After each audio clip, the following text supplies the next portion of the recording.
Welcome to the Bullets and Bourbon Podcast, where it's not about the bourbon, but more about who you share it with.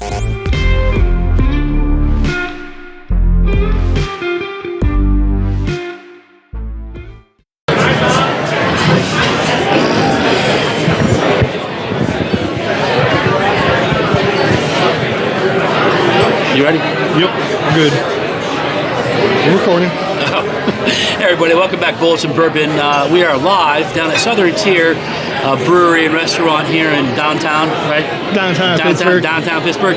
So this is the Steelers watch party. Big night.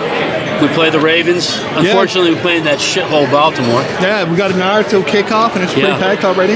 Yeah, we're getting a lot of people in. We're going to set this up kind of like we've done some other podcasts in the past, where we do a stop-start, hopefully bring some guests on, do some giveaways, ask them some Pittsburgh, some Yinzer questions, right? Oh yeah. You got them loaded this time around? No, I don't. None. so I'm gonna have to pull them out the ass. So, what's your predictions for the game? Game predictions. So, man, I tell you what, we've talked about it all season long about how we've been basically a pile of hot ass when it comes to offense, right? We were good for like 9-10 games, and then the last 6 have just seemed like a perpetual ass rape. But I'll be honest, I feel like something's going to happen tonight, and we're going to end up pulling something out of nothing. High scoring game, low scoring game? Low scoring. 23-10 Pittsburgh. I'm going to go 17-13 Pittsburgh. So you're actually we're both pulling Pittsburgh. So if you remember correctly, we're just going to revisit this for the masses, but you predicted Texas going all the way. Yeah. We're talking about college football. Oh, yeah. Okay, so obvi that didn't happen. Oh, and look who's coming up. Jim Wiggin in the crowd. All right. So Texas did not make it. Now we know who it's going to be. It's going to be Ohio State and Notre Dame. Give us your quick pick. Notre Dame. Fighting Irish. Notre Dame Fighting Irish. I just hate Ohio State. I do too. Craig. I absolutely hate him. If Craig was here, he'd be like, Ohio State. No, Ohio State. Yeah, we love you, Craig. Unfortunately, Gregory Danko, as he is known, could not be with us tonight because he is... Because it's too cold out for his bald head, as shown on Facebook, so he's not leaving the house. Yeah, so it is what it is. So, anyways, we'll be back on here shortly. We'll get some guests rolling, and once that game, kicks off, we're going to jump in, and we might take this live yet. We still don't know. All right, cheers. Right. Sounds good. What's up, brother? Oh, look at you got the...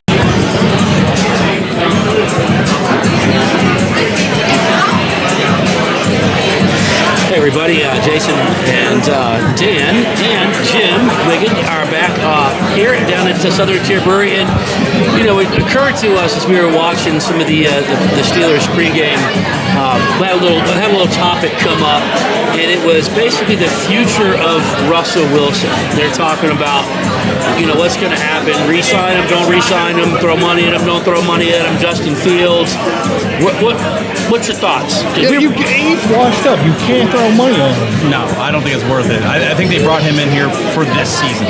Yeah, that was it. You bring him in, so what's his name? Go ahead, shadow, get some learning experience under his belt. Fields, yeah. But did they do that for that reason? That's what I'm curious. Because to me, Justin Fields was growing every week. He was getting better. He took a few weeks to get his feet under him in our system, but I still don't see him being the long-term solution either. It's kind of hard to I don't know. Figure out where to go from here. You got to give the kid a chance. You do. I get that, but at the same time, I feel like we need that franchise quarterback again. Yeah, that's gonna be hard to find because those don't come around too often. Oh yeah. But I think that's what they need to be on the lookout for. I just don't want to be in the same boat the Cleveland Browns are in, where every other year you got a new quarterback. So you mean like twice a year? 3 or 4 of them a year. Pittsburgh can't handle that. No, and I don't think they want to go that route either. But that being said, I don't know what the draft class looks like next year. No, it's not. Well, no. I take that back. You got some probably second, third rounders that would have been first rounders in normal circumstances, like Jackson Dart out of Ole Miss, really good, aggressive quarterback, big guy. You do have quarterbacks in this class, but none that are going to pop the way that like Michael Penix in Atlanta or what's his name for Washington. I mean, that kid's amazing. That was a deep draft. That was a unique draft class. But my problem with Russell Wilson is that Russell is no better at any time at all than Ben Roethlisberger was on his worst day on his last season of his last year. So there's no improvement. There's none. It is he can't get rid of the ball quick enough. He can't get out of the pocket quick enough. At least Fields can do that, right? Fields is mobile enough to get out of there. He has good feet under him. Everybody knows that Russell, when he panics and he throws these beautiful, he does have a beautiful drop ball. He does, and I think that he showed some glimmers of hope. Yeah. And but everybody knows now it's going to go to Pickens. But the thing is, I mean, you look at the teams he played against; they were all trash teams. Right. And then the sooner we got deeper into the season and getting up against Baltimore or Cincinnati and some of the more competitive teams, he couldn't do shit, especially against a good defense. Yeah.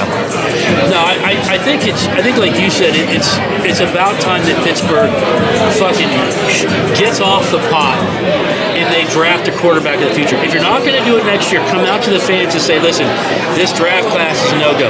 But here's what I see as a problem for Pittsburgh every year.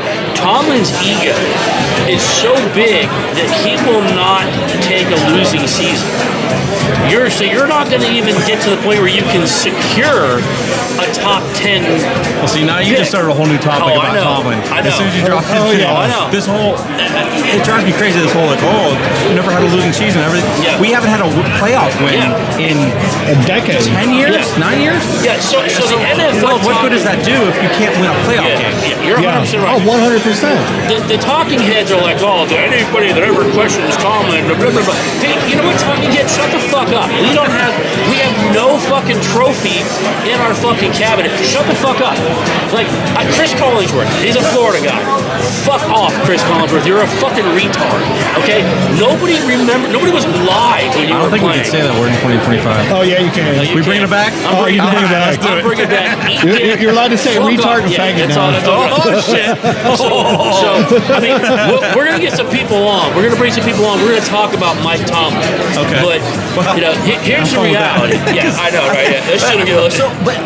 And I think, because you talk to, like, local fans and then you hear critics and whatnot and the analysts, and I feel like there's differing opinions across the board. There's a lot of people that defend him and a lot of people that don't like him. I'm not saying that he's not a good coach. He's a good coach, but he has no control over the locker room. That was the biggest problem. Look at the receivers. Antonio Brown, we'll chalk that up to CTE, but there's still issues in the locker room. Well, you know what I mean? Mad cow disease. Mad cow disease. But, I mean, you look, Claypool. Look at Johnson. Now you got Pickens.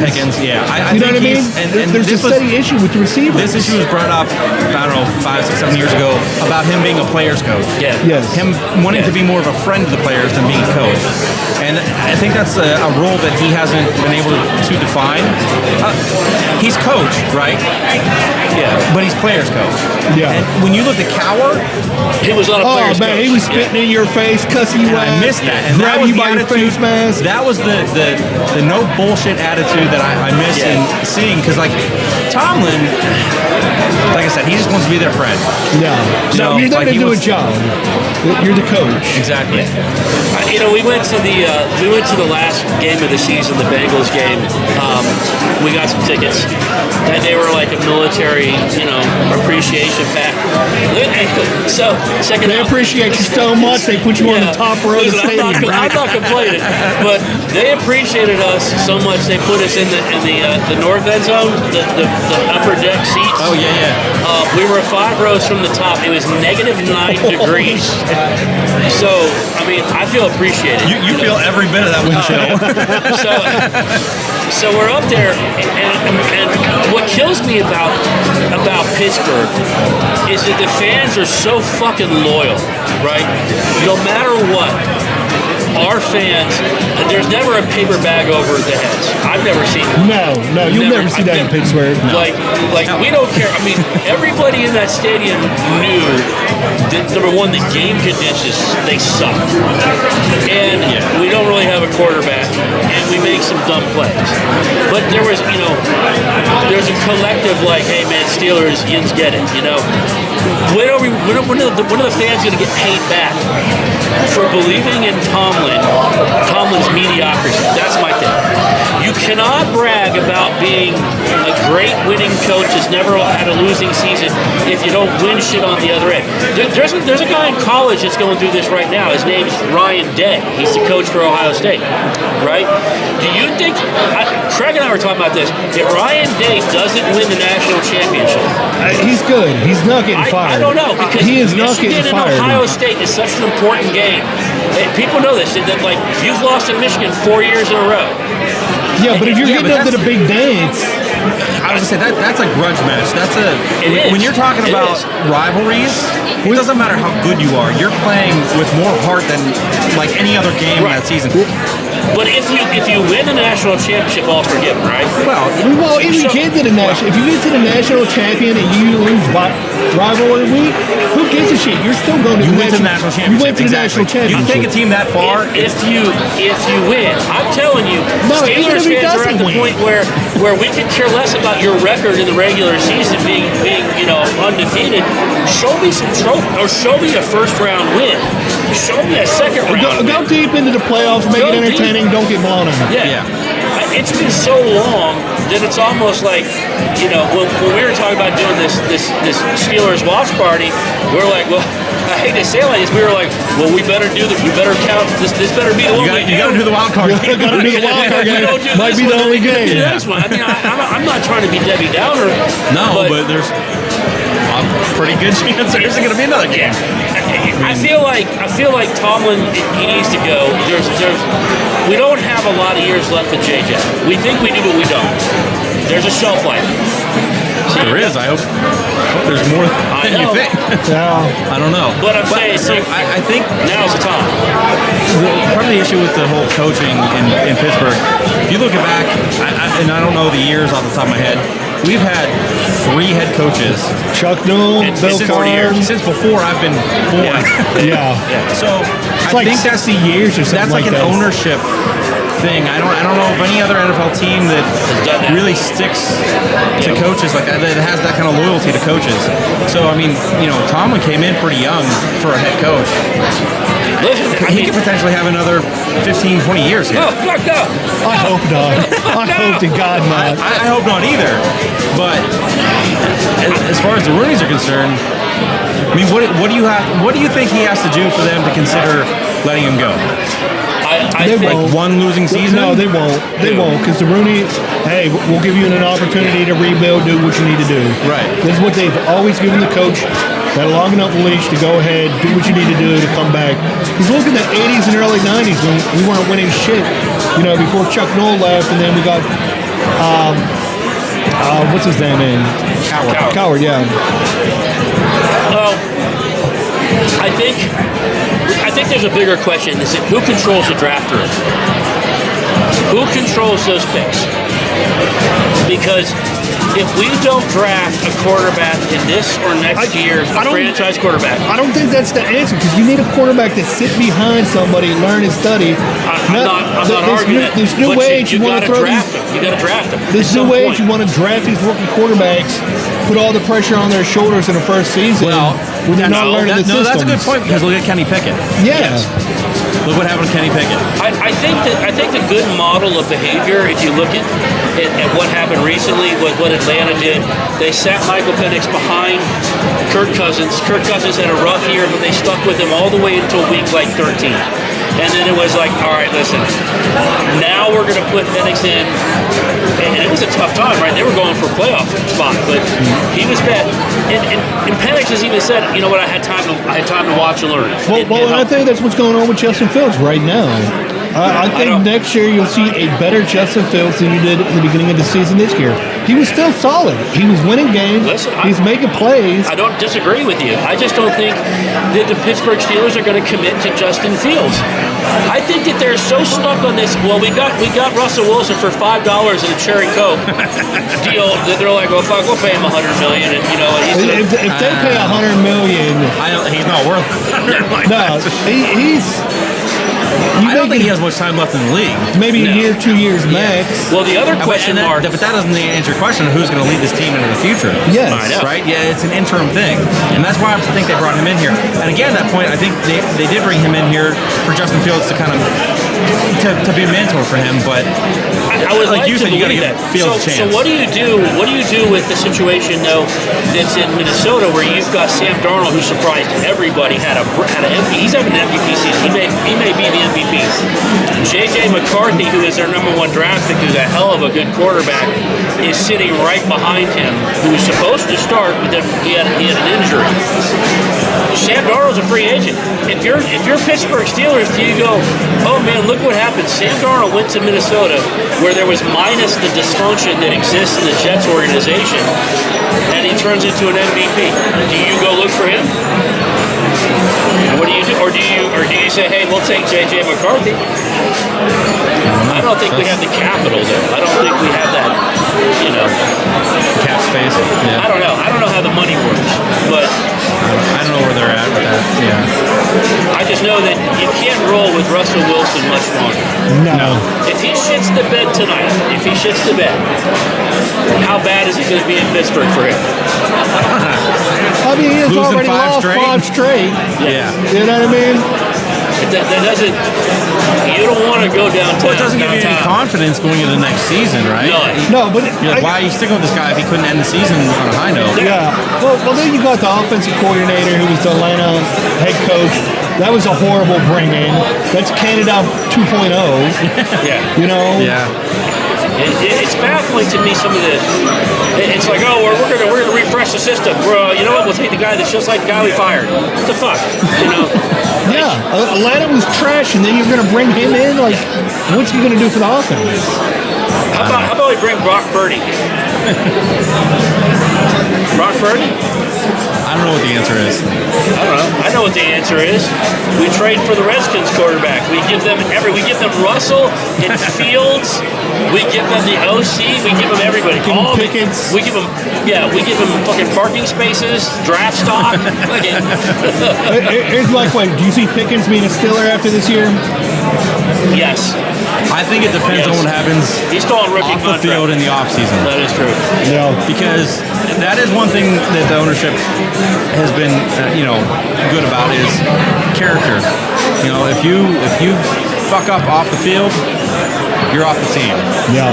I think Brown was a solid. I mean, you see all his antics on the field.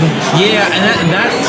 But you know what? And Tomlin still hasn't reined him in. That's the problem. That's the thing that kills me. Tomlin has not reined him in. You also have guys on the team, leadership that's, I know, have pulled him aside and talked to him. And he's an animal. Like, on the field, he's crazy good, right? He's so competitive. He's so competitive. But, like, the attitude and the extra shit. I mean, it's like it's always receivers. Here's the thing. Why is that? But here's the thing. Ego thing. As soon as these receivers leave Pittsburgh, what do they do? Nothing. I mean, historically, you look at all the receivers. Juju Smith, nothing. That leave Pittsburgh, they do had nothing. a somewhat decent season after he left, but then he kind of just fizzled out. But like Johnson did nothing with Carolina this season.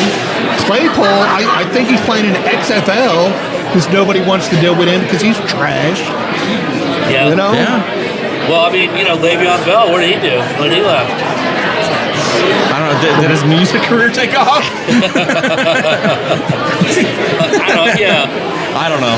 Yeah. But so that's one of the crazy things is that the Steelers have been successful in drafting, developing, and getting these receivers, super talented receivers. But then they get these egos. Yeah, and it's just too much. Yeah. I guess time will tell. Certainly, a lot's going to be decided what happens tonight. if we can make it through Baltimore and kind of find out how to win again, I mean, I don't know who we would get afterwards, but it's better than Baltimore. Yeah. I mean, I think it's actually Texas. It'll be Texas.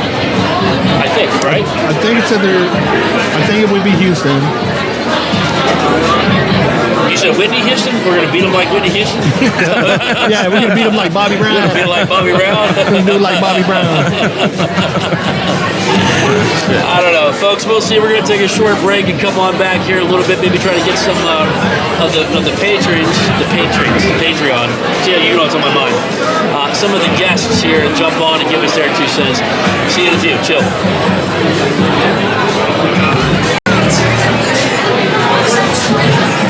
Hey everybody, Jason here with Bullets and Bourbon, and we're back here with Jim and Dan, and we're just checking in. We're doing a little score update. The Ravens unfortunately took the lead at 7-0, and Russell Wilson looks exactly like we fucking said he would. Bag of ass. Bag of hot, crippled dicks. Not looking good. Yeah, I'm sorry, but I could outrun Russell Wilson if you put like a whiskey in front of me. Yeah, it's like the little dangle a pour in front of you. I think the O-line could run better than he can. Oh yeah. Yeah, I mean he there was looks cartoonish when he that runs. scramble play where he tried to move and it was like it looked like he had cinder blocks on his feet, man. Yeah. It's not looking good. And so far, it seems like we have one Baltimore Ravens fan in here. This little pencil-neck motherfucker does not understand the numbers game. I don't know what you're doing. I don't know. All I gotta say is he's lucky that this is Pittsburgh and not Philly. Oh yeah. Oh yeah, 100%. We're not gonna fight the guy. We're diehard fans, but we're not assholes. Yeah. No, that is a good point. Well, real quick, let's talk about some of the wonderful drinks that we've had so far here at Southern Tier. This has become a favorite spot for us. Yes, we're whiskey guys. We're whiskey guys at heart, but I've always had a love for beer. Same here, man. I actually got into craft beer a couple years before I even got into whiskey. No, really? So and this place actually holds a kind of special place for me because it was one of the first few places that I had the craft. Yeah, had the craft beer. Yeah. So. What did you start off with? I started off with the menu.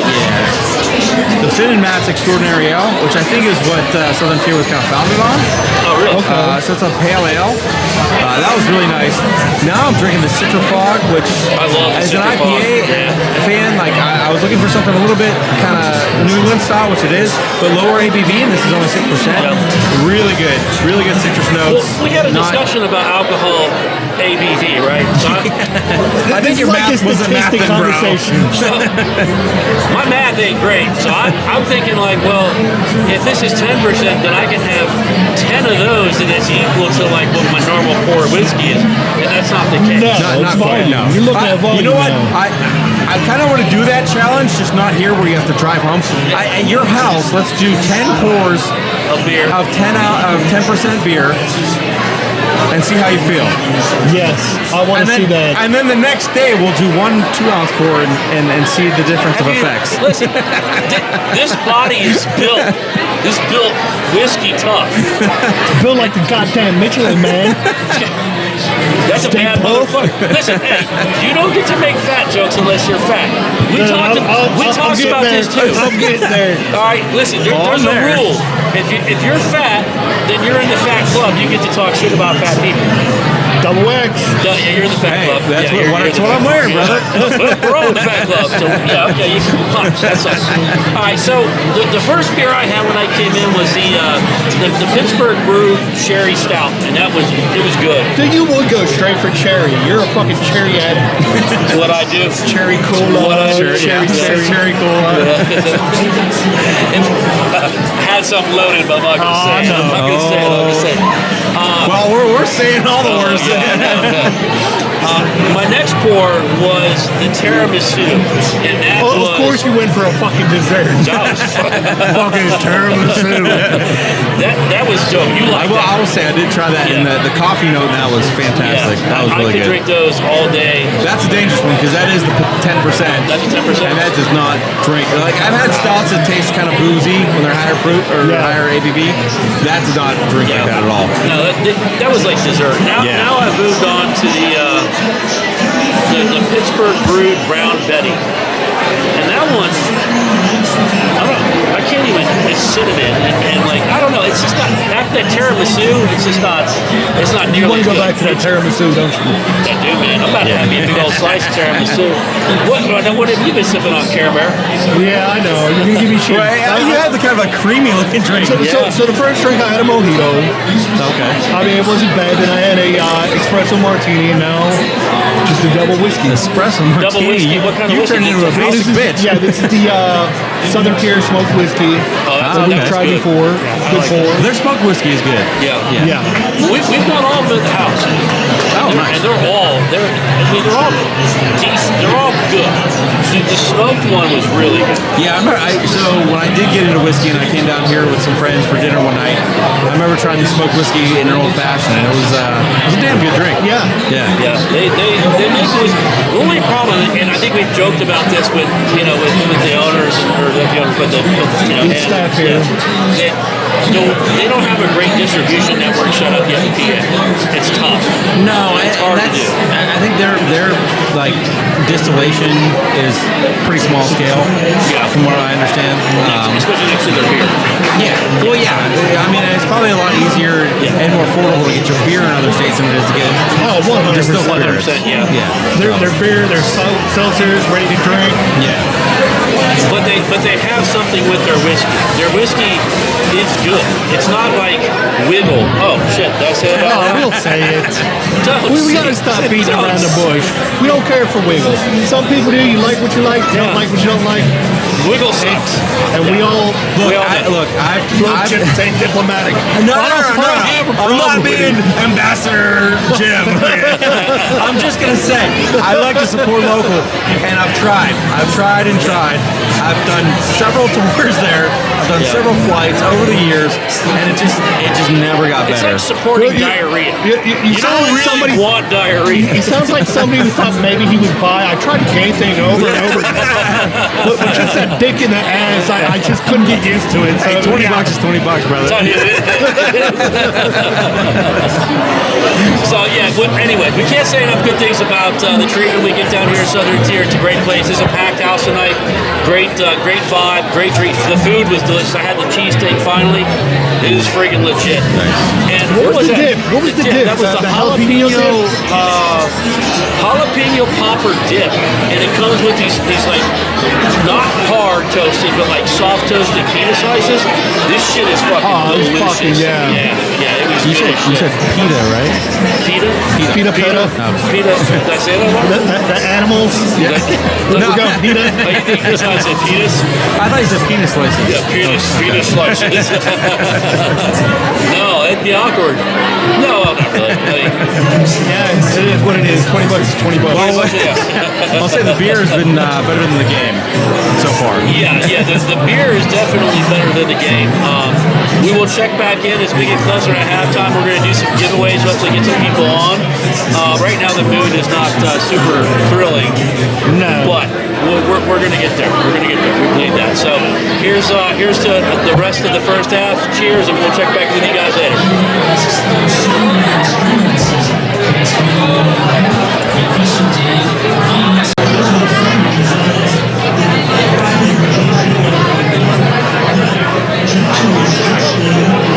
Bullet Craigery.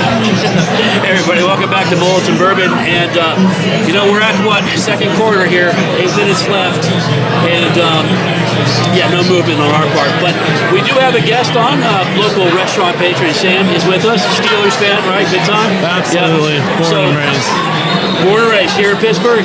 Yeah, unfortunately, after watching this game, I'm pretty upset. So born and bred Yinzer, basically, which is the real deal. So, Sam, I gotta ask you a couple questions. Number one, do you like whiskey? Are you a whiskey guy, or has it not been something you've really dabbled with yet? Back in college, I drank a lot of whiskey, mostly Jim Beam and Jack Daniels. That qualifies. But I do like whiskey. It's hard for me to handle my alcohol much anymore, so I'm kind of a bitch. But I can appreciate it now. Yeah, all right. So mixed. What do we got? Another first down by Baltimore. God damn it! I swear to God. 20th first down of the game. Yeah, great D here we got. Yeah. So let me ask you this. I mean, you're you're a big Steelers fan, right? Absolutely. I mean, everybody that's from here is, for the most part. Oh, you have to be. Yeah, you unless live in you're one of those. Pittsburgh, you're a diehard Steelers fan. Part of the DNA. That Jagoff who's at the bar yelling for Baltimore, I guess he's gone. He already got run out. Not a lot of Baltimore fans. Now, what are your thoughts on our QB situation here in Pittsburgh? This is fan speak. We got to draft one. Both quarterbacks on the roster aren't going to get it done. Russ is old. He's made a lot of mistakes down the stretch. Yeah. It's just not going to cut it, especially in this league. Lamar's an MVP. He's playing pretty well. It's obvious we need another quarterback. So we made the argument earlier that Russell Wilson now is worse than Ben Roethlisberger on his worst day on the year he retired. So there's been zero improvement in the last 3, 4 seasons, 5 seasons. Yeah, Ben was very underrated in Pittsburgh. He had a lot of great years. He was a good leader, and people wanted him gone too soon, I think. And now we're seeing what it's like to need a quarterback. Yeah. No. So you want to bring up the whole Tomlin question? Let's do it. All right. What's your thoughts on Tomlin? Yeah. Trade him for a second-round pick. We need to trade Tomlin. He's been in Pittsburgh for too long, and he hasn't delivered. We could talk about his winning record all we want. It's the same shit every single year. Yeah. We can't win a playoff game, and Pittsburgh, traditionally speaking, we have 6 Super Bowls. That's the expectation, and he's underachieved for too long. We got to get rid of him. And a lot of people have said, and I'll even agree, Tomlin won his Super Bowl with Coward's team. Yeah. It wasn't a Tomlin team, it was a Coward team. I did say that today, and if that's fair or not, I don't know, but it's time to move on, I think. Yeah. There's a lot of the NFL talking heads, like the Dick Leaks, like Chris Collingsworth, and these people will sit around and they'll talk about how Mike Tomlin's a great players coach, and he's never had a losing season, all this crap. But the problem is that when the expectation is to win championships and you don't, you haven't done shit. That's the way we look at it as fans of the sport, right? So it's just like I said at Ohio State with Ryan Day. Ryan Day needs to win a national championship, in my opinion. Yes. Because he's lost 4 years in a row to Michigan, and that's a cardinal sin. That doesn't mean shit. We're going to talk about that. I'm telling you, he agrees. He has the talent to be able to do it. He needs to get it done. And especially with all the money they shove in NIL anymore, I think the expectation is to win a national championship just like the Steelers should be to win a Super Bowl. Yeah, I mean, for me with Tomlin, if you could even make it to the AFC, to the championship game, and you win the AFC, you've at least shown I can do this on my own. Yeah. But right now, it's like a babbling brook of bullshit every year. Yeah. We make the playoffs, and when we could have lost and got a better draft pick, and then we shit the bed completely, and then it's been rinse and repeat. It's the same mediocre bullshit year in, year out. There's a touchdown. Yeah. Don't even get me started on the defense.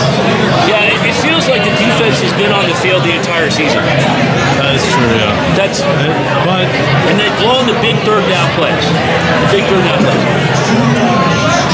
I don't know too much about the stats, but I feel like they haven't been generating a lot of turnovers lately either.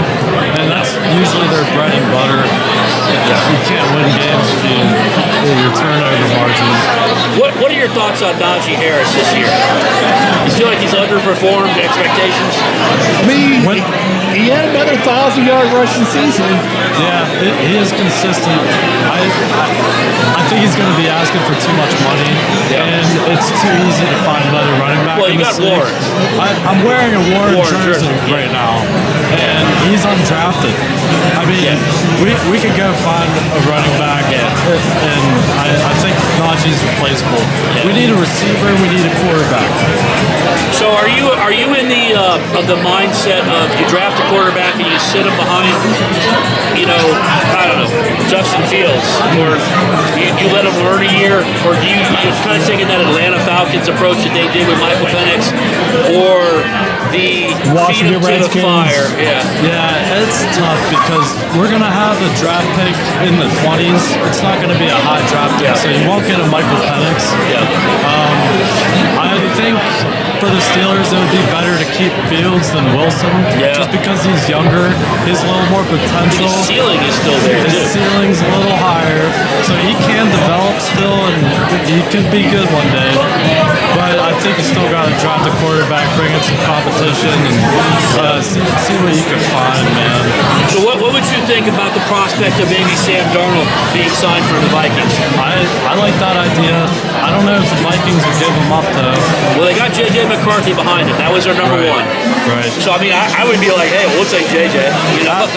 After the year they had today, this year, if they wanted to give up J.J., I think that'd be amazing.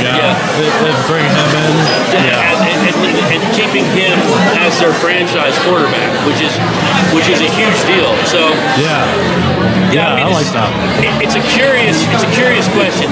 What do you see happening if we lose this game, which right now don't look too good? And we go into next year and they name Russ Wilson the starter over Justin Fields. Who do you think should have been the starter? Well, if that's the case, that means we're paying Russell a lot of money. Right. I don't like that at all. He does not deserve that. What they need to do, come out at halftime, put Justin Fields in. You showed Russell Wilson hasn't done shit this first half. He's so slow out of the pocket. It's slow with his release. He looks scared. He actually looks scared. Like as soon as he gets a pressure, it's like he doesn't even look downfield. He just tries to escape the tackle. And that's not what an elite quarterback or even like a regular NFL quarterback does anymore. You have to keep your eyes downfield and you have to evade the sack. I mean, at least with Justin Fields, you have the chance to extend the play forward and not take a fucking 6 to 8 yard loss, which is every time it's Russell Wilson. Fields got some athleticism. I think his football IQ could use some work, and maybe his ball security. And he can develop and be good one day. I truly believe that. I agree. So real quick before we wrap up, tell us a little bit about yourself. What do you do? So I work for a crane company, and fucking big cranes. Yeah, like big ass cranes that build buildings. Cranes, token trucks. I'm a safety guy actually, so I kind of like oversee worker safety and make sure they don't people. like you at all, do they? I try to come off. He's like, fucking they don't like me. actually. Goddamn safety guy. There's a fucking safety guy. Put your fucking hard hat on, guys. You know what the worst part is like people got GPSs in their trucks and they get speed tracked. And I gotta be like, hey, you gotta slow down, man. And that's because of people like me. I get behind them. I'm like, hurry up. Well, the speed limit's 55 on 79. Like, you get south of the city, people go 80 on 79. So that's the worst part. Is it really 55? Yeah. I thought it was 155. Yeah. Fuck. You would think. Yeah, that's my bad. I'm the guy that pushes your guys. That's what I do, man. I love cranes. I love building shit. That's cool as shit, man. It's always interesting hearing what people do. I don't know if I've ever heard anybody that's like in the crane industry. Like these big ass ones that are on the buildings downtown. Yeah. Like the FMB tower that just got built. Yeah. That was our crane that was on that. No shit. We had to like do the disassembly on that crane, and it was wild because it was inside the building. And it was mounted inside. Yeah. It was specialized. Safety had a lot of play in there. I guess you could say. Well, I guess when you get to a certain height, you don't have a choice. You've got to attach to the building to get that stability. So like those massive crane accidents that happen like on TV and shit where it falls down, you guys are all like, somebody fucked up. Oh yeah. We're on top of that shit. If a video comes out, we're sharing everybody. Let's not be like these people. That's good stuff, man. Well, Sam, man, hey, thanks for jumping on with us. Yeah, thanks We're for having gonna me. hook you up with some merch when we jump off. here, and hey man, maybe we pull it out. We don't know. We got 2 quarters left. 2 quarters. Let's see if Fields comes in. That'd be cool. Yeah, definitely. Yeah. Cheers, brother. Thank you. Yeah, cheers. That was fun. Yeah. Hey, Dixon. Kevin, right? Yeah, Kevin. I'm horrible with my own damn name. We're live. Whatever one. We're live. We are live. Hey, everybody, we're welcome back to Bullets and Bourbon down at Southern Tier here in downtown Pittsburgh. Halftime, and it's still in Baltimore. As we're taking. Yeah. We're joined by another guest of Southern Tier, Kevin, who's a bourbon guy, whiskey guy. So this works out. So we'll dive into. Let's talk some whiskey. What is your go-to bourbon or whiskey? Right now, I'm working my way through the Wellers. Okay. I got a bottle of their Special Reserve on the last drop, and I am always back and forth with Weller, whether it's worth it. Yeah. Because almost like every other bottle is either okay, I'm happy I made the purchase, or I paid $20 more than I should have. For that kind of stuff. I've done the Buffalo Traces. I've done all that kind of stuff. I've gone back to Eagle Rare every time. Have you tried the single oak project by Buffalo Trace yet? No, not yet. It's pricey. I paid $250 for a bottle. It was one of those small $375. But I'll tell you what, it was worth it. It was a really good pour. I will agree, though. Eagle Rare, if you get it at retail, is probably your best bang for the buck of the initial lineup.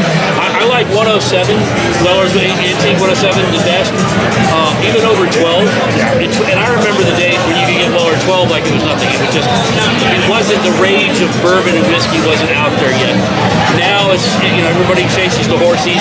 Everybody wants the George T. Stagg Juniors, the Wellers, CYVP, all that crap. And it inflates it to where it's hard to find it at a good price. Oh, absolutely. And like a lot of my whiskey purchases now are how can I get my friends involved in whiskey. Yeah. So something like the Woodford Double Oak, which is a super palatable, super easy drinker. We've been saying that for the last 2 years, that Double Oak is just, it's good price. It's a great pour to walk somebody into whiskey. And like for me, when I get home from work, the last thing I want to do is be thinking about my $300 bottle and whether or not it's a good enough time to have a glass. I like being home and know that this is something that's drinkable, that if somebody wants to join me, it's super easy. So I've been using the Double Oak in my bar well for months. And that you can find. It's so easy to find and so affordable. No, there's one that this past year, actually a year and a half, that's become like that for me. Big down in Kentucky, Green River. Yeah. And it's way underpriced for what it could be priced. Really? And yeah. So I mean, they have a wheated, they have a full proof, they got a single barrel, and they've just got a regular bourbon. The regular bourbon and the wheated bourbon are $38, $40. So you can tear through a bottle. I mean, you see me destroy how many of those bottles? Oh yeah. It's cheap. So you can find it. That's another thing, at least drinking whiskey for me, is that I want to lose myself and then look, and all of a sudden the bottle's 3/4 of the way down. Oh yeah. And that gets kind of risky when you're dealing with $300 bottles. I'm like, oh my gosh, I can't do this. But it's the best. Now that I'm getting a little bit older, it's the best gift. So I find myself getting more bottles and looking for more stuff because now it's my go-to to give to people. Yeah. No, and that's what it is. Whiskey's meant to be shared with friends. And that's our motto, Yeah. We've been doing the bottle back and forth for 5, 6, 7 years, 8 years now. The whiskey collectors that have it under lock and key, where they almost look at it like stocks and bonds. To me, that's not what whiskey's for. Whiskey, if you want to go and get a nice bottle to celebrate an occasion, it's so you can crack it and enjoy it and say that you have it. Like you're saying, the Stag or something of that echelon is to enjoy it. It's to, you get married, you have a kid, you bust open a nice bottle. enjoy it. That's like your blood out that you're saving for Avery's graduation. Yeah, I've got. I think what is it? Pack 4, Pack 3? It's not my most expensive bottle by far. It's just that good as Blood Oath Pack 6. I've got about that much left. My son is a fifth year, and he's in on a 5-year pilot program. When he graduates, I'm saving that pour for him. I could replace it fairly easy. Yeah, you're going to pay about $400 or $500. But you're adding meaning to it. You're doing something productive. What's the farthest you would drive for a bottle? Oh, you don't want to know that. We'll drive down to Kentucky.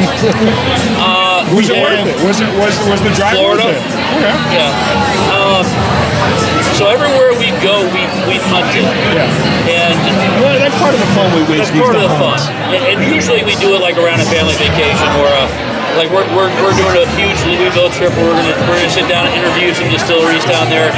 So we're at the point where we'll hunt for specific things, like maybe a certain year of bottle that we know is down there, but we can't really find. Okay.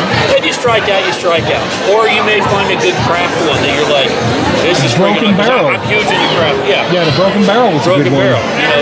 And like talking with other whiskey people, at least for me, is always a blast. I spent some time I lived in Charleston for a summer. Yep. And, oh my, the bourbon down there. I mean, they just like you guys, they can talk for hours and hours about it. Yep. And it was more readily available. You can just go to any of the hole-in-the-wall stores, unlike PA, where they don't want us to have any fun. You don't like our communist state stores? Oh my gosh. So I mentioned I'm a decade in restaurants, so I order for our bar, and I have to order through PA Wine and Spirits. Oh, God. And it's just it's Such a hassle, I'm sure. awful, like step by step, every part of it stinks. Because if I want to get any bottle that has any sort of character or has a story behind it, I'm on a 6-month waiting list, a 10-month waiting list, because every place has to go to the exact same guy to get 10 bottles. Yeah. And then there's no movement. There's like, if I just jump over to Ohio And buy a case and bring it back. I was going to say, well, they have it at the gas station at Ohio. Oh, yeah. It's crazy. Yeah, this has been a long-running theme on the podcast where we openly trash the state of Pennsylvania. There are people that will argue that, our prices are at least balanced. At least everybody has a shot. Well, and my argument is that no, you don't. Yeah. You're in a lottery where bots continuously infect the system, where you have corruption because this is a state-run system. It's a bunch of fucking bureaucrats. And it constantly crashes. Orders constantly get canceled. So they bring in, they do a tech upgrade. They bring in, they want to read it. Their site is fucking worse than it was. And they're over there in the corner giving themselves finger jobs thinking that they did a good fucking thing. I'm like, what the fuck is wrong with you guys? I can't tell you how many times I've driven to a place because on the website said it'll have it here and this with this many, and I go in there, well, we haven't got a shipment in 2 weeks. Well, I mean, listen, and then you have walking fucking zipper drops that should have never been fucking born working at these stores. They don't even know what they're doing. One guy says this is allocated. The next guy sells you 12 Toy Hill. Oh, at the wrong price. When did that happen? When did the Toy Hill? It was a Russell 15. So they're selling Russell 15 for $44 a bottle, which is a $350 bottle. And they don't even know that these people are literally, you know that buildup on your between your balls and your asshole? That is basically where they go to hire people.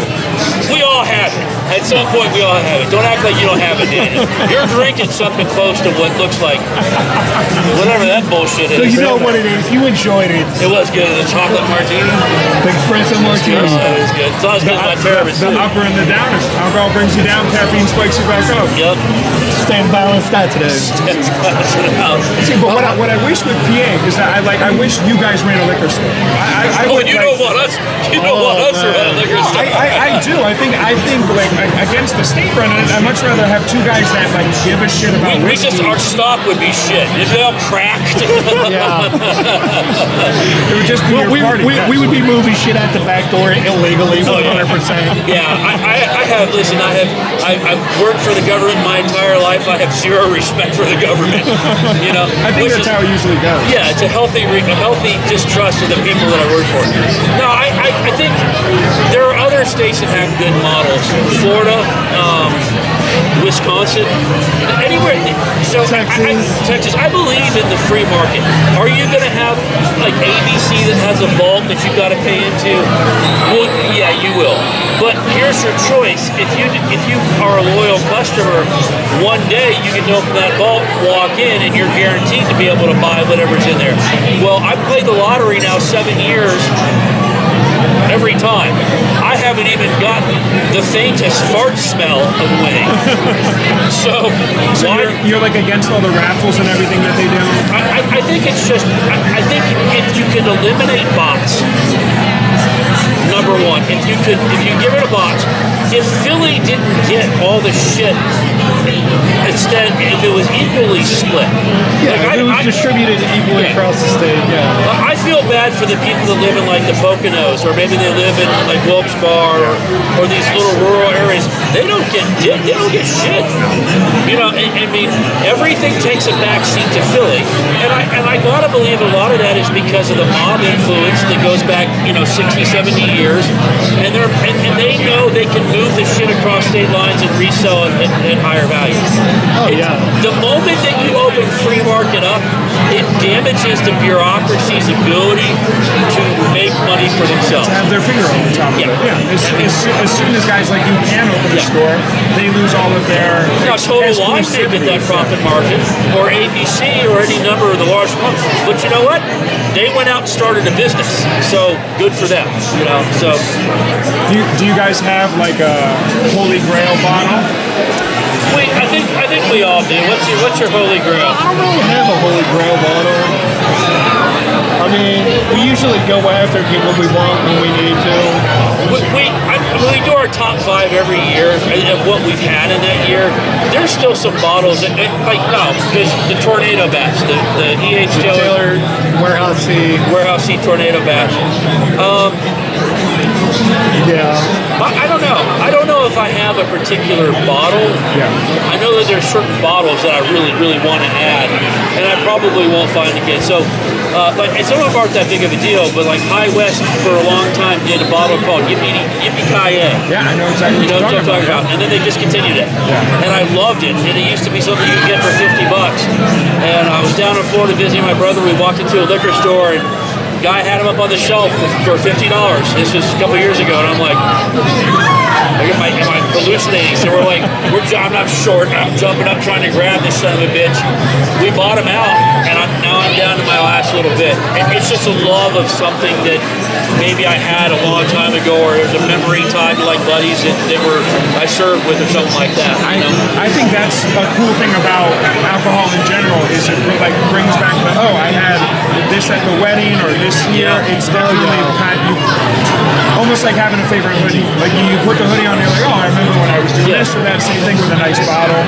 Like I remember my dad. First drink I ever had was a Jack Daniels with my dad on the rocks on our porch.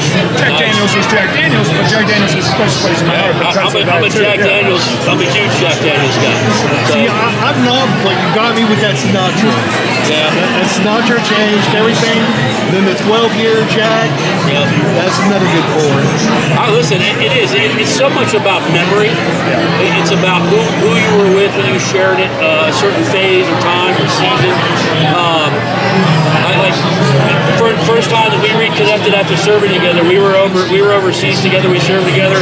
He brings a bottle of High West Rye over, and that was my kind of my entrance into the rye world.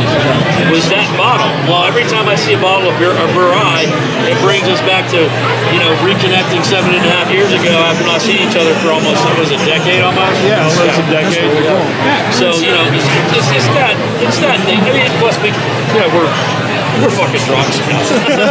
Yeah, we're functioning alcoholics. Yeah. Hey, but you're monetizing it. That's the best way to do it. Well, hopefully. I don't know what the break-even rate is, but we're getting there.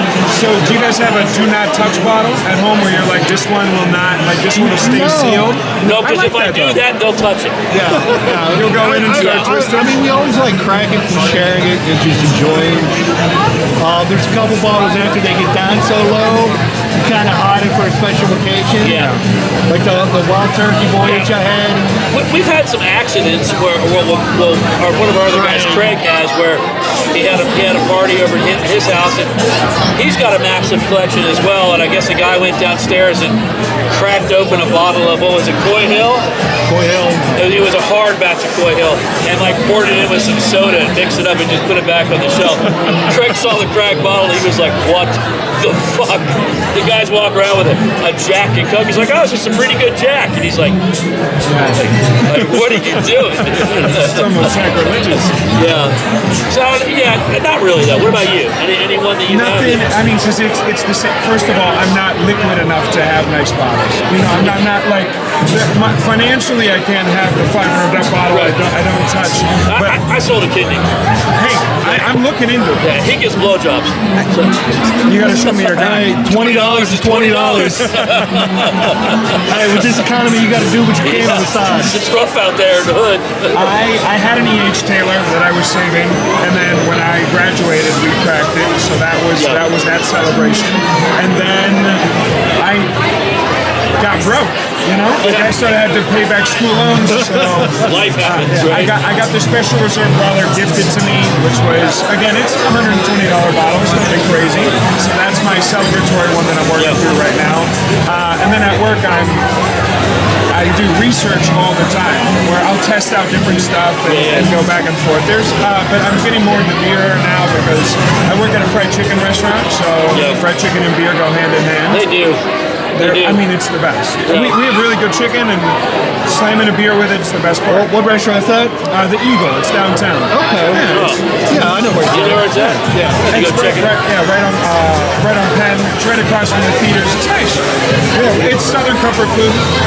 Well, I'm from the South, so. Oh, you're right there. I've been drinking a lot of red ales, which is my favorite beer right now. There's a brewery called Firewater. It's just 30 minutes east of us. Oh, really? And their flagships are red ale. So like I've been all about that.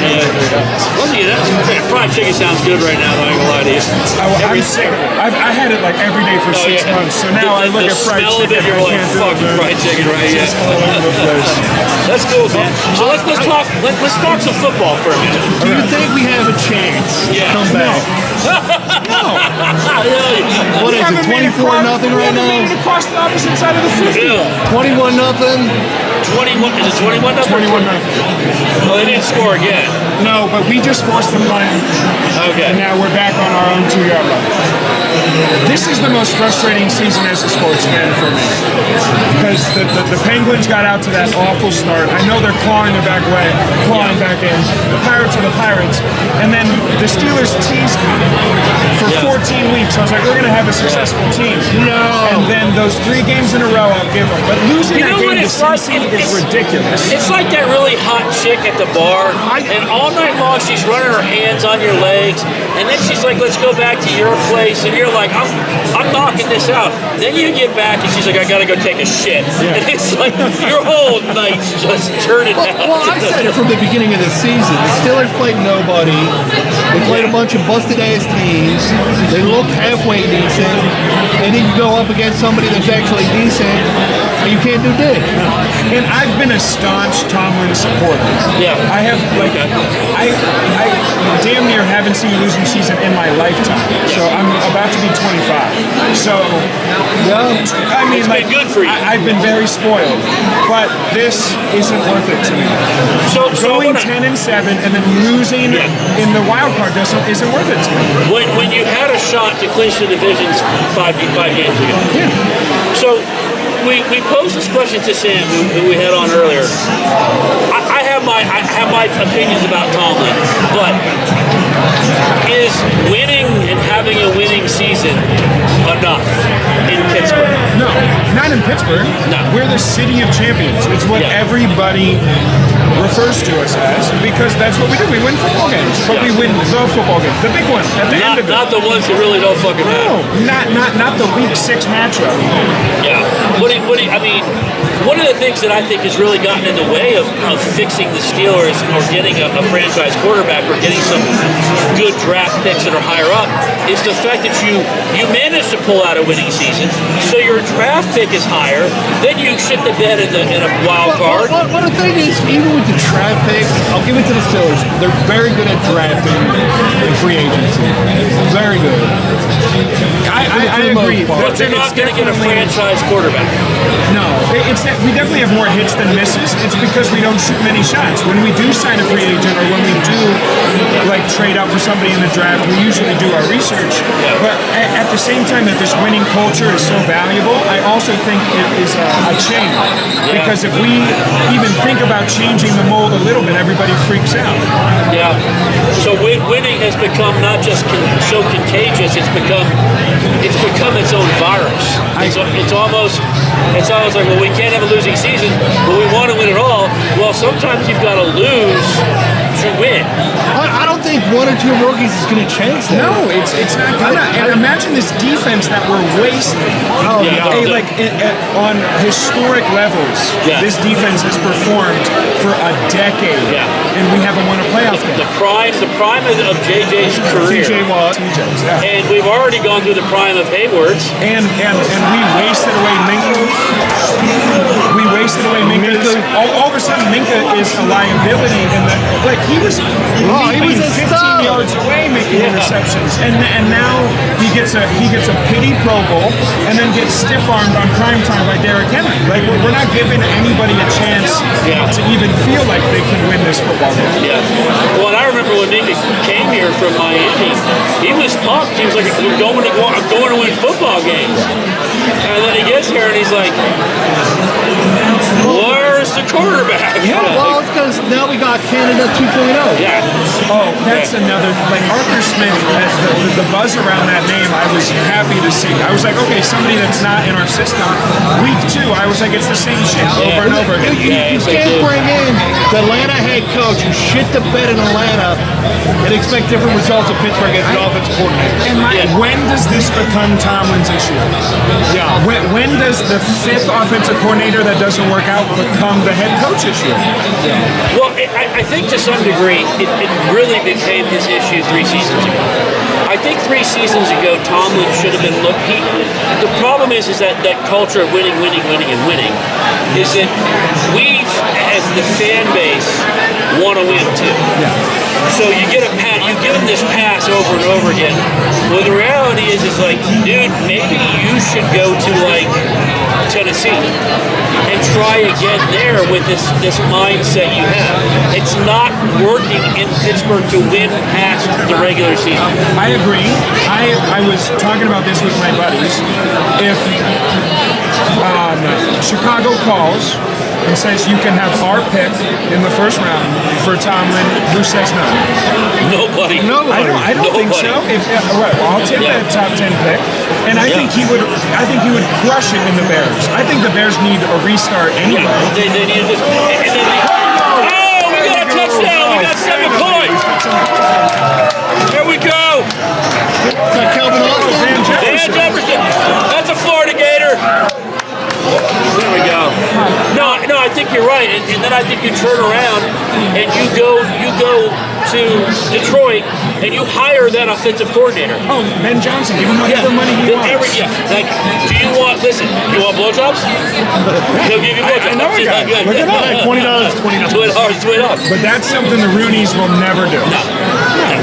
And I respect that to a degree. I respect them being that way, but you can't do it now. No, and in my opinion, you can't win Super Bowls consistently that way. And I think Pittsburgh has a special thing where it feels like our team. I feel like if you're in New York or Chicago, it's a team that's in New York or Chicago. I feel like I am a part of the Steelers. I think that's a Pittsburgh culture thing, and I think that's a Rooney thing. But when it comes to putting a winning football team on the field, I have some wishes and desires. Do you think this touchdown is enough to give him that extra push to push the defense and offense to fight back for a comeback? If this is a TJ Watt drive, I can see it happening. If he comes in hair on fire, he goes and gets the ball, and then now all of a sudden it's a 1-score game, now I'm starting to get my hopes up. But the way that Lamar's moving the ball right now, it's going to be 28-7 pretty quickly. You can't argue you with Lamar Jackson. Even though when he takes his helmet off, he looks like the Predator. I mean, he does. Dude looks like a Predator today. He's scary as shit. I want to know how much those teeth are worth. I don't know. Predator had a bunch and we're like, like fucking. I mean, if he had them golden out, I'm just saying. Is he the MVP again? I don't think so. I don't. The MVP to me is got to be either Josh Allen. It's got to be Josh Allen. To me, it's Josh Allen. It's not even close. I think if you take, I had an example of if you took Baker Mayfield and you put him on the Bills, it's not a playoff team. No. If you take Baker Mayfield and put him on the Ravens, I still think they're It's a playoff team. Yeah. And I think that wins it for What about what's his name? Quarterback from Minnesota. Darnold? Sam Darnold? The argument can be made for Sam Darnold. I think he lost it in those last 2 weeks where he struggled. He shit the bed against Detroit big time. Yeah. And then he had that 2 interception game before then. Don't get me wrong, Sam still threw for, 4,200 yards, something like that. Do you franchise tag him? You have J.K. McCarthy waiting in the wings. Well, so that was the question that I've been bringing up, talking to him about it. Sam, that was on before. You have Sam Darnold, who's a free agent. Somebody's got to pay, right? He'll be a $100 million guy. He's a $100 million quarterback. I think he is. You also have you have Brock Purdy, who's going to be. I think Brock Purdy's overrated, man. Well, it doesn't matter. His results push him into at least the same conversation as Deshaun Watson. I mean, he has an NFC Championship win under his belt. That's like, don't get me wrong, I still don't think he's the second coming of Joe Montana. But for a team like San Fran got a decent defense, got a lot of weapons. A ton of weapons, and without him, they were bad. So, like, again, where do you rate Purdy in that scale? I think he's a guy similar to the Darnold situation where you were like, in the right scenario, this guy can flourish and be a good quarterback. I think with Darnold, though, what happened was you took him away from a system of fucking dysfunction in New York, and then he bounced around. I mean, he was in Carolina, which might be more dysfunctional than New York right now. Yeah, this poor guy went from an Ebola party to an AIDS party to a Diddy party, and then he ended up in like a freaking resort in Minnesota. I mean, and talk about Kevin O'Connell, like what he's done with that team. And I'm a Brian Flores guy, so like seeing what that defense turned into, a guy named Van Ginkel might win Defensive Player of the Year. Like they're playing tough, which is what I thought Pittsburgh would be. Right. I thought Pittsburgh would have this Minnesota kind of energy to them, and then after they lost that game against the Chiefs, I saw the life get sucked out of that football team. So if Darnold is on the market, do the Steelers go and try to compete? I think you have to. You got to make a phone call. You know, because we're facing having to pay 2 quarterbacks right now. Both of these guys are coming up on a contract. I don't feel comfortable leading with either of them as our starting quarterback. Pick one between who we got. You have to go with Fields because of the He's age. younger. More mobile, legs. higher ceiling, and let's face it, I almost run as fast as Russell Wilson does. Oh my! I agree with you. And when it comes to a point that we all know about the cliff, the cliff with quarterbacks is there, and it happens very quickly. Yeah. So I don't want to see what year 2 of Russell falling off the cliff gets you. Yeah, because that's a big fucking cliff to go up. Fucking kidding me. Did we lose the ball again? Yeah, Henry, right up our dragging people across. This was the Steelers. This isn't a team that you're supposed to run them over. Oh, 100%. And Henry and the Ravens do it like in spurts, and we usually can like fight back against it, and we have a defensive play. But today it's over and over and over. Yeah. You can tell Lamar's playing with a different energy than he did last season. I think with Lamar, he's missing that one quintessential thing that you need to have to say, I am one of the greatest QBs of all time, and that's a Super Bowl ring. I agree. It's the same thing that Goff is going to go into the season, that Allen's going to go into the season with. That nobody can fucking say that except for Mahomes, right? I mean, Mahomes has not only run the AFC, but the entire league at this point. So Josh Allen being in that shadow and like has just never gotten over that hump. I still don't think it's their year. Bills? You don't think so? I mean, so who do you got winning? I'm just curious. I have Detroit. Yeah. I mean, just from story It's going to be alone. Minnesota. You have Minnesota still? I still got Minnesota. Yeah. I gotta go. If the Steelers can't go get past this, I'd love to see Jesus. Fuck it, come on! And that's that. I'd love to see a Bills-Detroit Super Bowl, though. I think it'd be good for football. I don't think the Chiefs aren't making out the AFC this year. No. They're not a 14-win team. They're not too many times in the race. Well, I can't take Taylor Swift much anymore either. No, I can't. Every other camera angle has to be her in the box. He's getting washed now. Kelsey. I think Kelsey retires after this year. If they win the Super Bowl, I think Kelsey's done. I think he'll do one more season. I mean, I don't see how the Chiefs get better next year. I think we might. Listen, I don't care either way as long as there's a porn that comes out with Kelsey and T Swift. Nobody wants to see I don't give a shit about anything else with that. Let's be real. Nobody wants to see that. I think when she was here, it ruined her for me forever. She caused so much traffic, and the amount of women that were just screaming at the top of their lungs for 8 hours straight. I live very close. So my ex-wife said, shit, she's gonna listen to this. She's a T Swiftie. I don't fucking get the adoration for another human being like that. I don't like anybody that much. I don't fucking like my own kids that much. I said that until they I'm just kidding. I love you, kids. Don't do drugs. I said that until they brought up sports figures. Yeah. Because like I ride or die for the Pittsburgh guys to a point where like I'm almost T Swifty when it comes to some of this stuff. Yeah, I can't. I don't know, man. Like women freak out about Taylor Swift. You ever notice that? Oh yeah. I mean, how many times have you got put a dress on for T Swift? No. Shit. Fuck.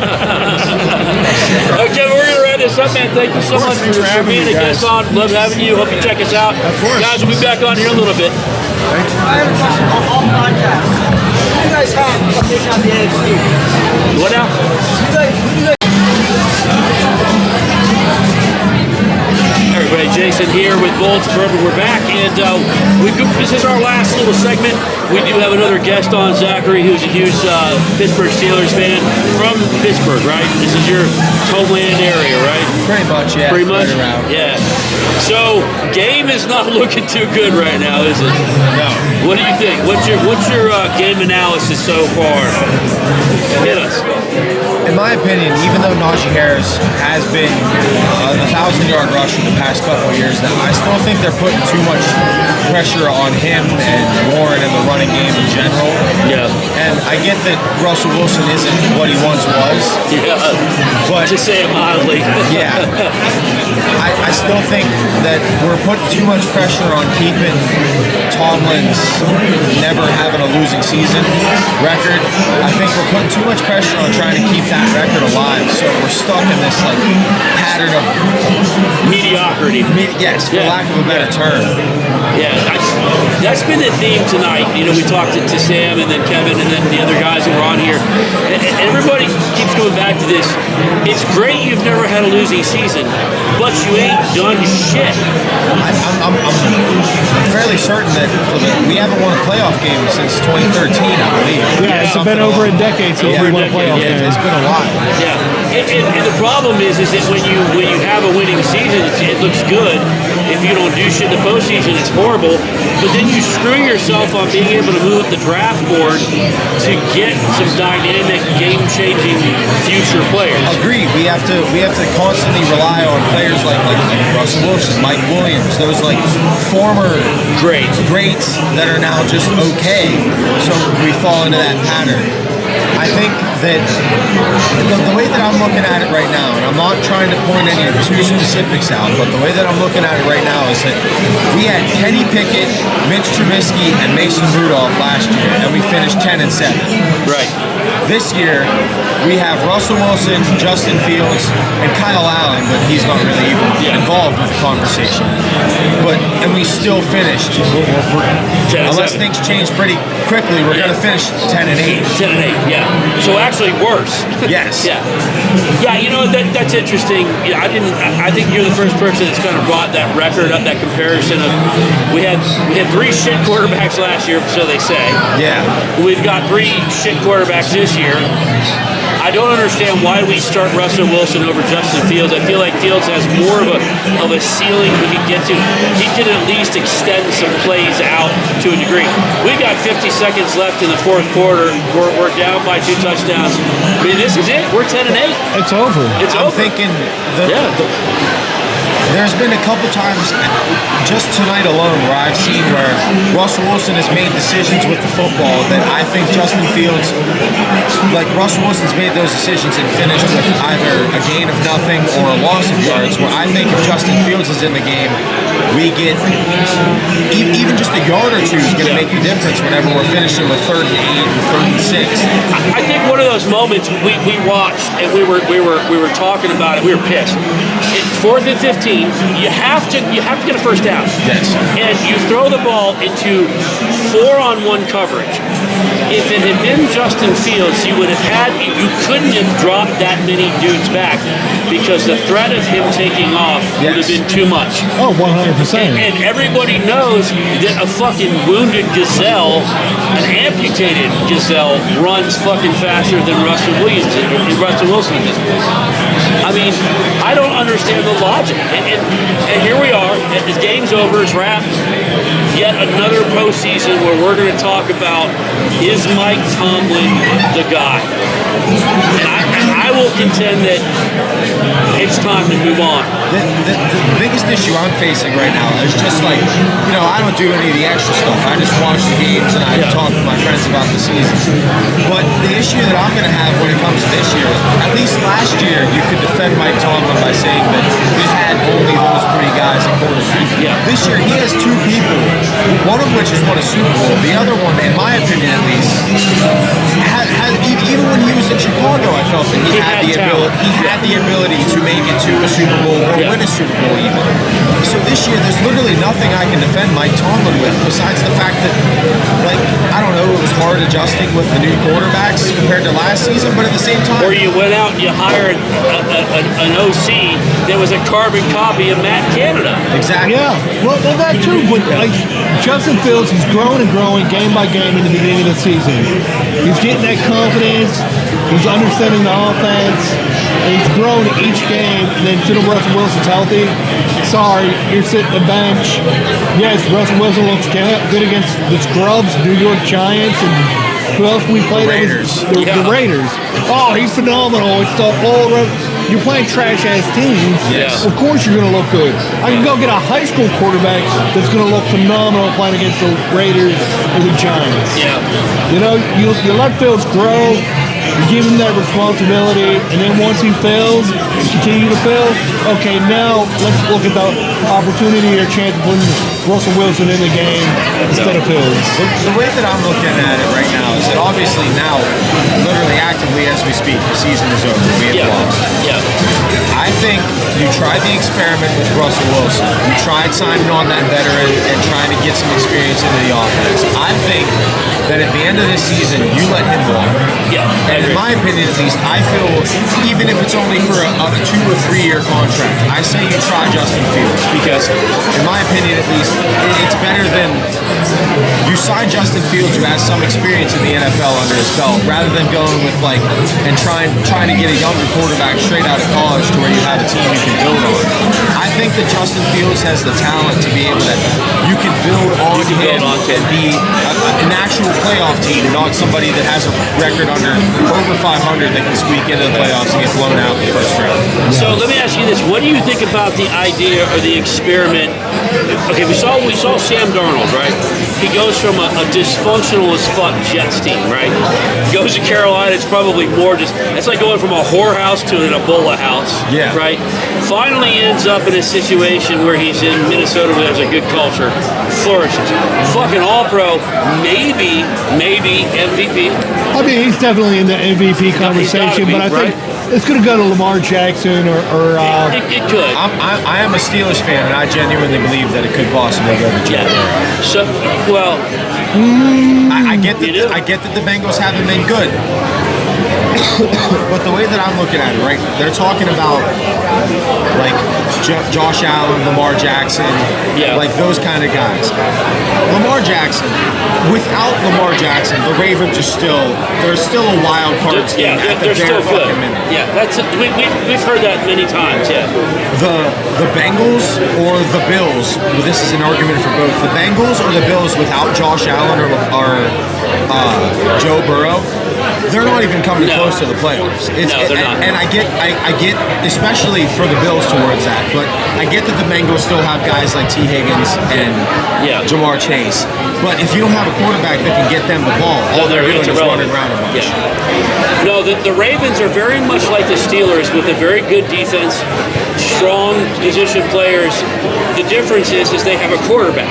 Yes. And we don't have a quarterback. Oh, you got the quarterback threat who he can take off on his feet, he can throw. Right. You got Henry in the backfield that he's going to run the ball because he's a beast.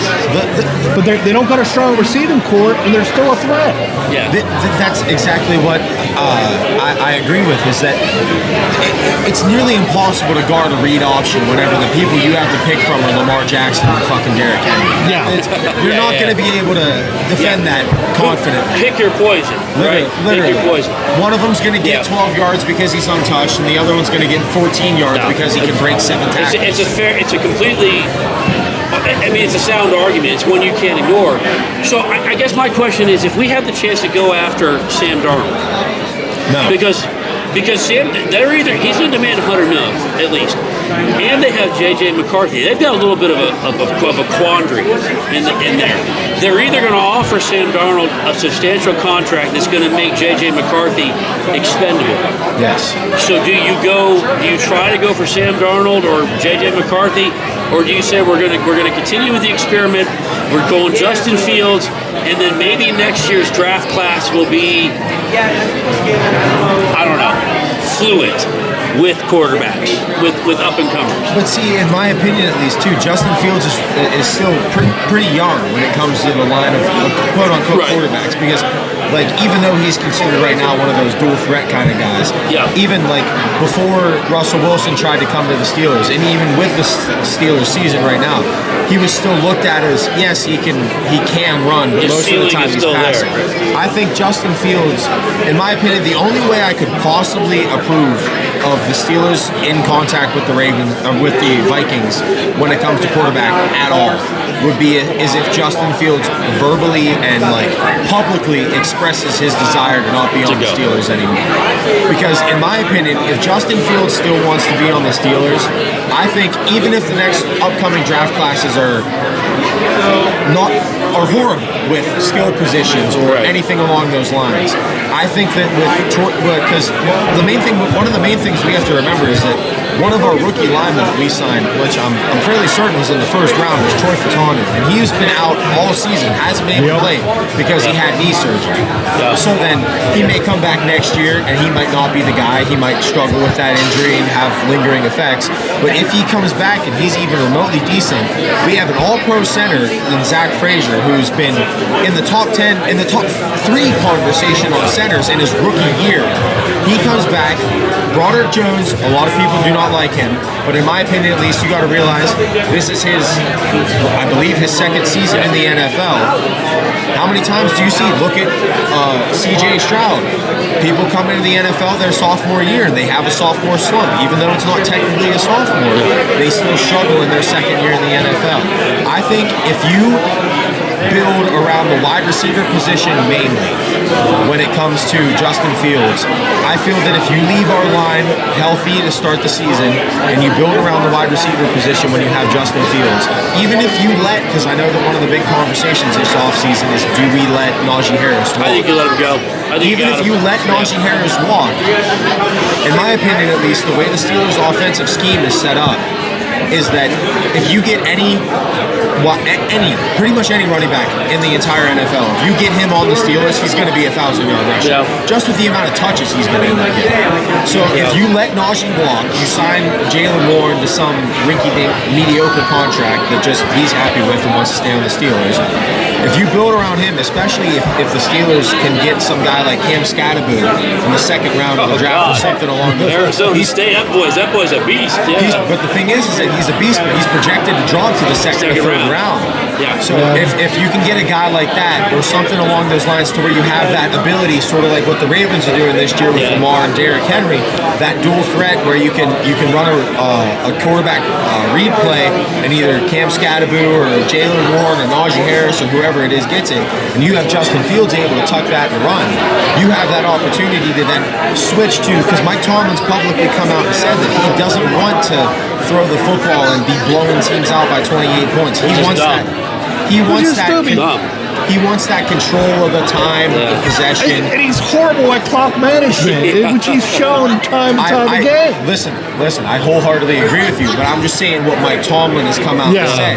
If you can draft, but the issue is that they're not drafting people to fill that purpose. Yeah. They're drafting wide receivers, special teams, defensive players. We've had a top 10 defense the past, like 8 years. 20 years. Yeah, exactly. It's been an insane amount that we've had a great fucking defense, and we go on offense and we get 3 and outs and maybe one first down, and we struggle and try to win off rinky-dink field goals.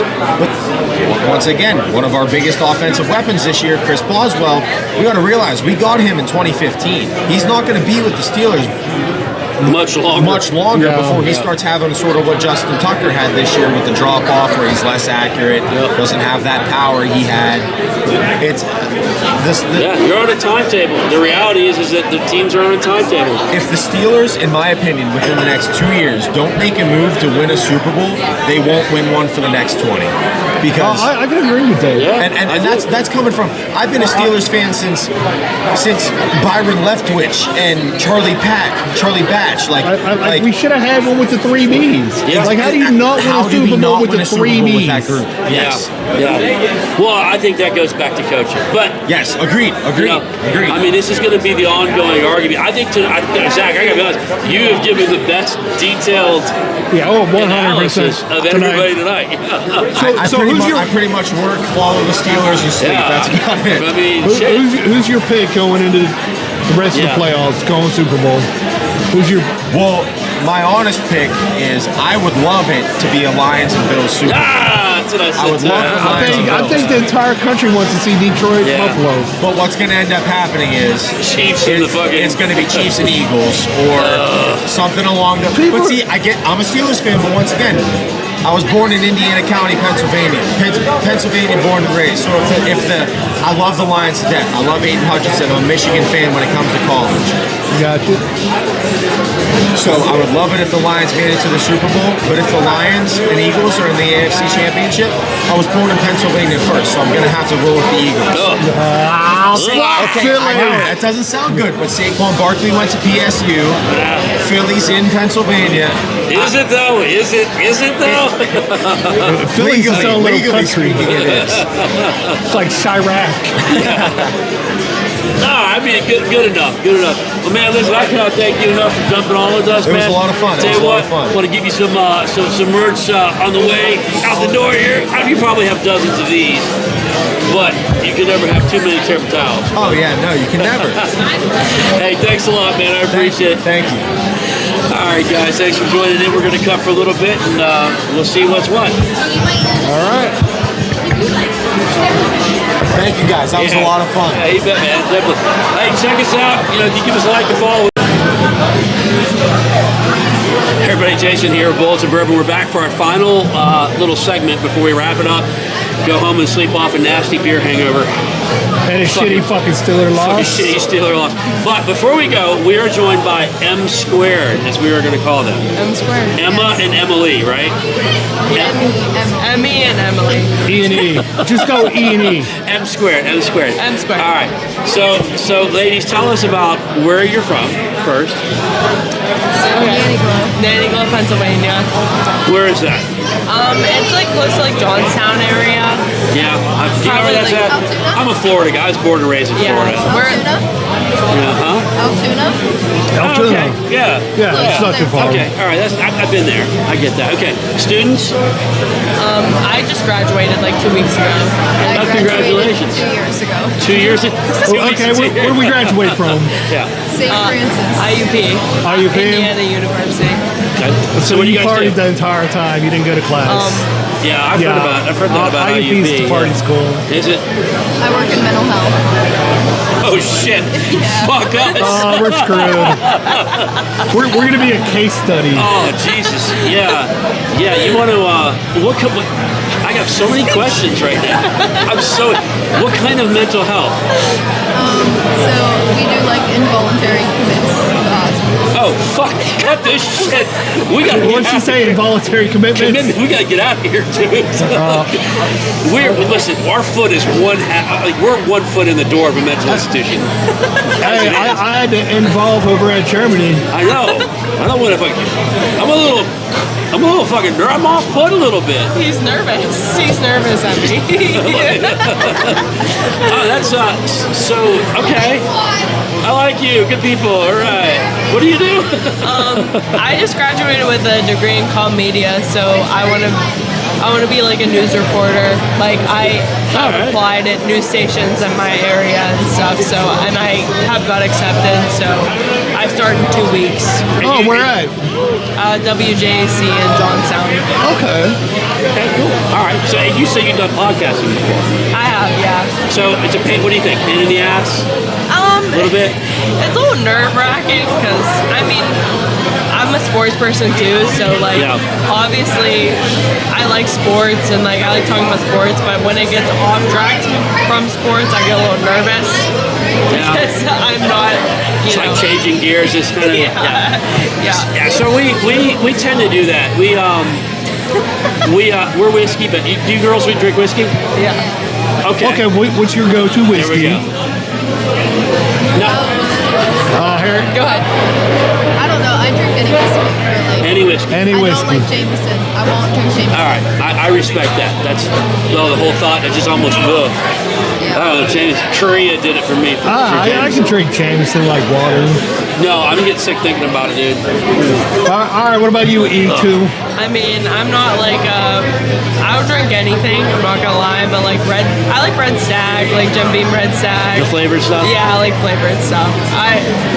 We missed an opportunity to bring a bottle in to share for people that we did last time. Like we did last time, yeah. We kind of dropped the ball. So when you drink whiskey, do you drink it neat or mixed with Coca-Cola? I usually drink it straight. Yeah. Really? Yeah. I'm impressed. I know. More and more people are drinking straight. Are jumping into it. Nanny Glow, PA. Nanny Glow. That's where it's at. The Grove in Strongstown. That's the place to be. Do you know where that's at? No clue. I have no clue. Go there. You'll have a blast. They got a big selection? Oh, it's the best part ever. I swear to God, you don't know where that's at. You've lived your. Where's it at? Strongstown. Strongstown? Like close to Indiana, Pennsylvania. Yeah, it's like an hour away, dude. Fuck, no way I could drive that drunk. You'll love it. You like wings? Don't drink and drive. What the? You like wings? Look at us. Doesn't look like we like wings. Best wings you'll ever have. The Grove. Well, shit, that kind of fucking ups the ante. This isn't like a ploy, like we're gonna pull up and you're gonna be out there with like a medical coat and you're checking us in or some shit like that. We were both actually bartenders. Oh, really? Yeah. Okay. Oh, they're plugging the bar. Oh. No, they're plugging the bar. I wasn't at the Grove though. I drink at the Grove, but I'm actually at a different bar right now. I was originally Heroes Tavern. Yeah. So we're different bartenders, but we like the Grove. We hang out. All right. So did you just come into Pittsburgh for the Stiller game tonight, or? Kinda. Because that's a bit of a drive, Indiana area.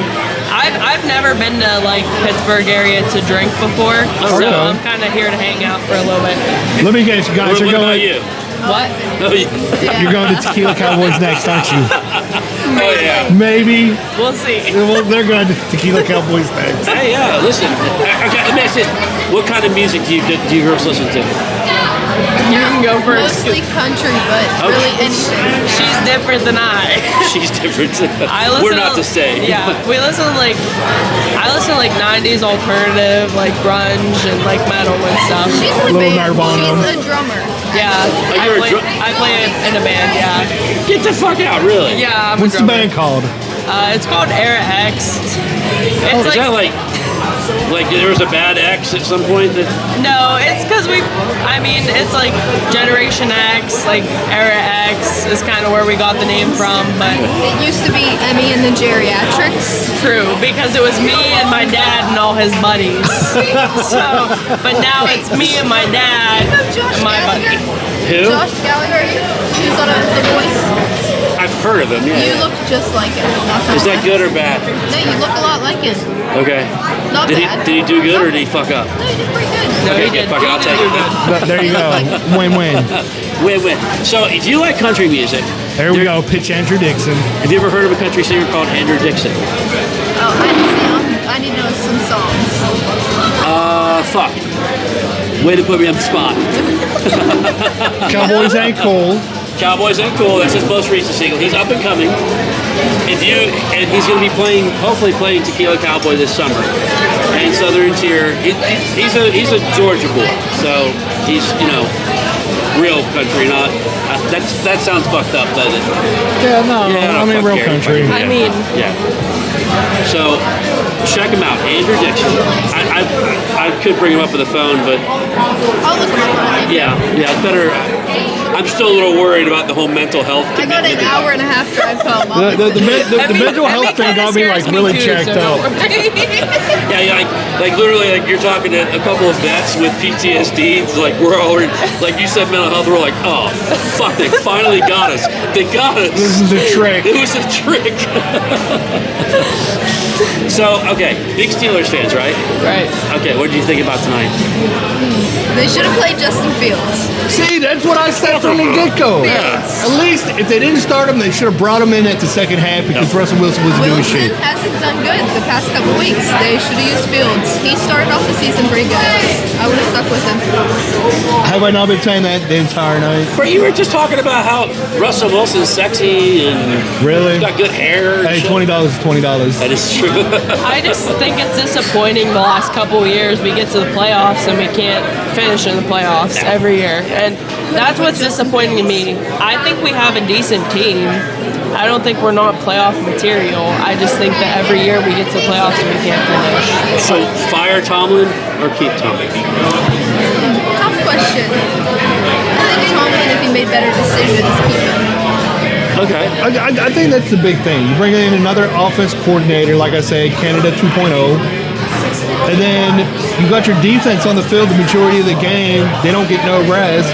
Your offense is 3 and out every time. You ain't gonna win games That's the that way. problem. Yeah. Is the last couple games we're 3 and out every time we have an offensive possession. And I mean, we make decent plays, but at the end of the day, we can't beat teams like the Ravens and the Chiefs and the games that really the matter. Eagles. Yeah. Like at the end of the day, we lost like 4 games in a row. We can't. Yeah, two 30-yard passes a game isn't going to win you games. That's what it comes down to. They're like, What oh, was it? Russell Wilson threw a 30-yard pass. So Russell Wilson was 6-5. He had 2,418 yards, 16 TDs, and 5 interceptions, which is basically about as good as a bottom-level QB in the NFL. Yeah, second string. And he's old. Third string. I'm old. That motherfucker, I'm faster than him. He's football old. Probably not. You're looking at me like I'm crazy. You're looking at me like that. I'm getting all nervous. She's like, I'm committing this motherfucker. Yeah. Yeah. Yeah. Oh, yeah. Let's go. It's refreshing. I always loved in Pittsburgh how male, female, like Pittsburgh Yinzers are into football. Like they know their shit. Like it doesn't matter who we bump into tonight. Everybody has had like basically the same opinion, basically the same like analysis. I know we've been watching the Steelers since we were young. Probably like what? Very young. 6 years old at least. Oh, younger than that. Younger than that. Well, I mean, you see the crowd was pretty much split, 50-50, men, women. We had a huge team. The women all in football jerseys Yeah. cheering on the Steelers. Yeah. Well, when we were at the last game of the season, we were up in like the nosebleeds. It was so fucking cold, and like the women that were there cheering were scary. Like they were fucking rabid. I'm like bundled up like. I don't have the stamina for it, and they're just fucking screaming. And I'm like, Jesus, like, it's cool to see that. I mean, at least we have that. We don't have a playoff victory in like 2013. They should have used Justin Fields. That's what I've been saying. What happened? Justin Fields. Yeah. How old were you in 2013? This is gonna fuck you up right here. What year is it right now? 2025? I was 11. It's gonna fuck you up even more. Maybe 12. I gotta It's gonna fuck you up even more. I'm a little intoxicated, so doing the math right now ain't working. Look how red he turned. Don't spill your drink. I'm not going Look to. how red he is right now. 11. We're young. How old do we look? 11. I feel like I'm on Diddy Island. It straight up feels like Diddy Island, and I'm waiting for him to bust that baby oil. We're 22. 21. We're 22. Fucking look at me, dude. We're actually Do some math. Do some fucking math. We're 2 days apart. Okay, did you guys grow up next to each other or something? No. We met each other in high school, actually. Okay. Oh, that's cool. Well, she had to go to the Catholic school and be one of those kids for a little bit. And then So she you went to Catholic school? For a little bit, yeah. Oh, you're fucked up. She's the one that's going to be committed out of all this. I'm not gonna lie. Yeah. A little bit. Do you watch college football? Oh, yeah. Are you rooting for Notre Dame? Penn State. Who are you rooting for? Penn State, but they're not now. Yeah, I but know. I all suck. Penn State. I mean, But now Notre Dame. Yeah, I hate Yeah, Ohio see, State. everybody hates Ohio State. Yeah. I'm like Penn No, State and we Pitt. don't like Ohio State. She's just made that decision for you. You're not allowed to go. Okay, that's You're fine. cheering Notre Dame, no I Ohio listen to State. Emmy because I'm also scared of her, as you guys are. I'm also So it's scared not of like a Emmy. thing like it's a good idea to be a little. Everybody is. How does this work with the commit thing? I'm just curious. Like, do you take payoffs? I mean, like, You take how does this payoffs? work? Like, do you just like call and be like, "Hey, this motherfucker is whacked the fuck out"? Oh, 100%. Is that how it Look works? at her. She's fearing for her life right now. She's like, I have to agree with her. You do some certain things. You do so. Like what? You're going. I'm just. She's like, I ain't gonna tell you. It's You're like the gone. fucking no-fly list. I'm trying to figure out how to stay You guys off are of good. it. You guys are good. You're good. Right now. Am I good or what? I mean, Depends how you act at Tequila Cowboys. okay. Oh, We'll so see. you guys are going to Tequila Cowboys, huh? Oh yeah. You go there? No. You guys done any Tequila Cowboys? Not now. Karaoke? Not if I know you're there. I'm not about to catch that fucking hell. We'll have a great time. Yeah, as I'm fucking carted away with my hands all like We're I'm not like, working tonight. We're good. oh, you guys are always working. I'm working this county. Different county. We're good. Okay, bro. Yeah, but you guys have agreements and shit. No, we're good. We're good. Okay, all right. You guys are safe. No worries. There we go. Say. Well, ladies, thanks so much for jumping on with us. Listen, follow us on Below Suburban. We already followed you on Instagram. Okay, if you go to our, well, very soon because we've been lazy, but we do bottle giveaways. So it's a good chance to kind of win some free shit. Who fucking cares? If you don't like it, fucking sell it. Make some cash. Okay, the real question is, are you going to follow me back? Because Well, he controls Instagram. Yeah, I do the IG. Yeah, I try to follow. Yeah, I try to follow back. Emerson is my first name. Give me a follow back. What about Emily? Shut up. All right, I tell you what. Because I'm fearful. You don't want to go? You better follow back. You don't want to be committed. You do that follow back. All right, right there. Yep, See, right there. there we go. All right, we're good. You didn't follow Emily though? That's fucking great. Wait, where's the other one at? Emily, you didn't follow them. Oh, I thought I did, bro. You're headed to the wagon. Hold on. No. Let me follow. Check out Andrew Yes, I- Dixon. I will. On my You gotta send me the name of your band. Do you have music? X. I want to hear it. Listen, I play the cowbell sometimes. I jump in. Yeah, More she gets cowbell, in. please? Yeah, She gets every once in a while. she gets in every now and then. All right. Awesome, ladies. It was Thanks for awesome, joining guys. us. Nice to meet you. Nice to meet you guys, Have a good night, too. guys. Thank you. She said, you know, fucking dap her up. You're going to the paddy wagon. Cut that shit. Thank you. You bet. Thank you for listening to today's podcast of Bullets and Bourbon. Remember to like, comment, and subscribe so you never miss an episode.